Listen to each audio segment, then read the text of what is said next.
कुछ नहीं करेंगे ना, सारा जीवन कोई पूजा पाठ, कोई भजन, कोई कीर्तन, कोई सत्संग, कोई कथा नहीं, तब भी एक दिन मृत्यु आएगी ही आएगी, इसको कोई नहीं टाल सकता। तो फिर क्यों करें इतना सब सामझाम, क्यों सुने हर साल कथा, क्यों करें यहाँ 7 दिन आकर के सेवा? क्योंकि हमें मृत्यु नहीं, हमें मुक्ति की प्राप्ति चाहिए। भक्त क्या चाहता है? प्रभु निवृत्ति, मुक्ति हो जाए, आवागमन के चक्कर से छूट जाए, फिर दूसरी बार पुनरपि जननम पुनरपि मरणम पुनरपि जननी जठरे शयनम, ये वाला काम ना रहे, फिर माँ के गर्भ में लटकना ना पड़े, फिर एक बार जो आए हैं तो इसी जन्म में मुक्त हो जाए। इसलिए भक्ति आवश्यक है, इसलिए कथा सुनना आवश्यक है, इसलिए सेवा करना आवश्यक है।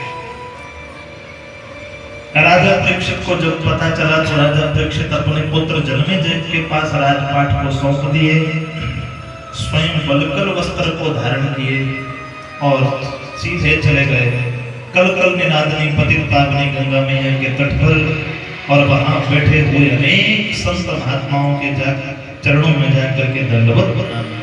महाराज, जिस व्यक्ति के पास मात्र 7 दिन ही शेष हों, उस व्यक्ति को क्या करना चाहिए? उस व्यक्ति की मृत्यु का सुधार कैसे हो? जहां पर राजा परीक्षित पहुंचे वहां बड़े बड़े संत थे।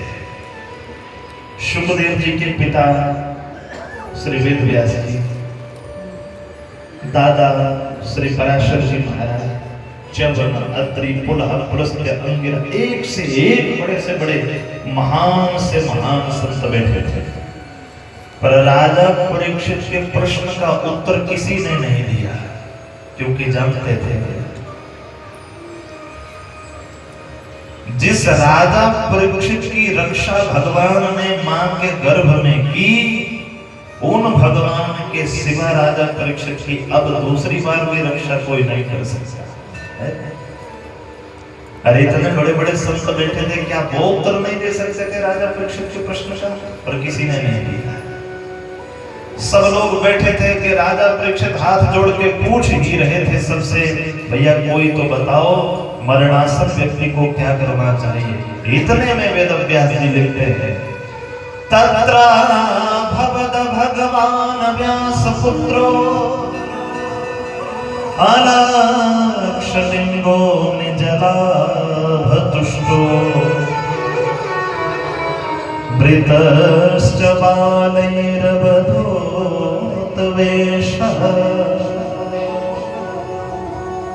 वृतश्च बालैरवधूतवेषः। पुलिस सभा में सब लोग बैठे थे कि इतने में तत्रा भवद भगवान व्यास पुत्र, इतने में उसी सभा की ओर साक्षात भगवान ही शुकदेव जी का रूप बना करके प्रकट हो गए। बोलिए श्री शुकदेव भगवान की जय। यहाँ विशेषता है श्रोताओं, यहाँ पर ये नहीं लिखा कि वहां सामने से व्यास पुत्र श्री शुकदेव जी आ रहे हैं, नहीं, यहाँ लिखा तत्रा भवद भगवान व्यास पुत्र। मैंने कहने का अभिप्राय, जिन भगवान ने राजा परीक्षित की मां के गर्भ में रक्षा करी थी ब्रह्मास्त्र से, वही भगवान श्री शुकदेव जी का रूप धारण करके आज फिर जब अपने भक्त के ऊपर संकट की घड़ी आई, तो फिर अपने भक्त की रक्षा करने के लिए वो भगवान ही शुकदेव जी का रूप बना करके राजा परीक्षित का उद्धार करने के लिए आए। बोलिए श्री शुकदेव भगवान की जय। जो शुकदेव जी आए और शुकदेव जी को आते सबने देखा तो सब महात्मा अपनी अपनी जगह खड़े हो गए और अपनी अपनी जगह खड़े होकर सबने दोनों हाथ जोड़ करके श्री शुकदेव जी को प्रणाम किया।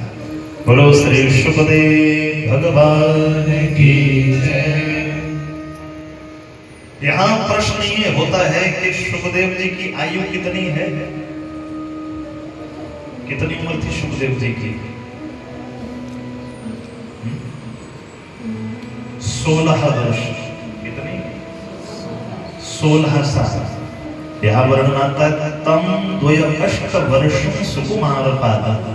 द्वय अष्टम मैंने 8 में 16, 16 साल के सुखदेव जी आए और जिस सभा में आए उस सभा में 80-80 हजार वर्ष के भी महात्मा बैठे थे, पर वो भी खड़े होकर के सुखदेव जी को प्रणाम किए। क्यों?